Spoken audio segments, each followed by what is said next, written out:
আমরা কিন্তু দুর্নীতি দমনের কাজে নেই। আমরা যেটা করছি সেটা হচ্ছে তদন্ত। আমরা করছি যে আমাদের ব্যাংকিং খাত থেকে কারা অর্থ লোপাট করেছে, কতখানি লোপাট করেছে এবং অর্থটা দেশে আছে না বাইরে গেছে, এটা হচ্ছে আমাদের তদন্তের বিষয়।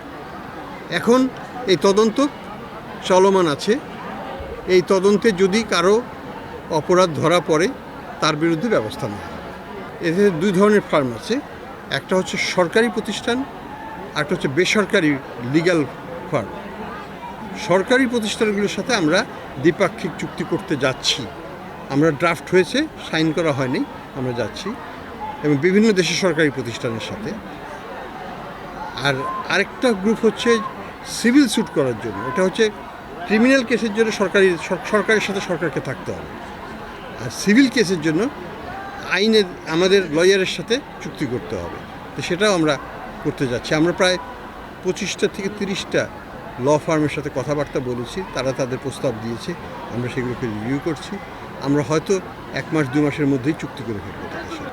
মুদ্রাস্ফীতি নিয়ে এর জন্য তো আমরা অনেক কিছুই করছি। আজকে দুপুরে যেটা আমি বললাম যে আমরা চাহিদাকে কিছুটা কন্ট্রোল করার জন্য আমরা মনিটারি পলিসিকে টাইট করেছি, ফিসক্যাল পলিসিকে টাইট করেছি।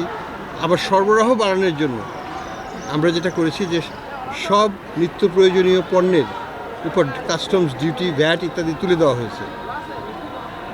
কোনো ধরনের এলসি মার্জিন রাখা হয়নি, তুলে দেওয়া হয়েছে শূন্য।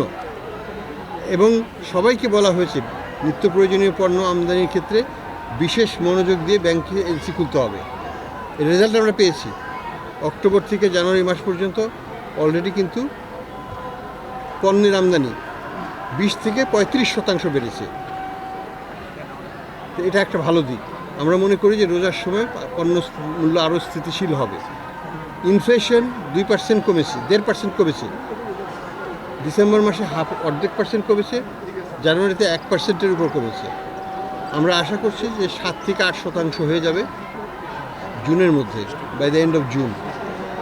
এবং এই বছরের শেষ নাগাদ এটা 5%-এর নিচে নেমে আসবে।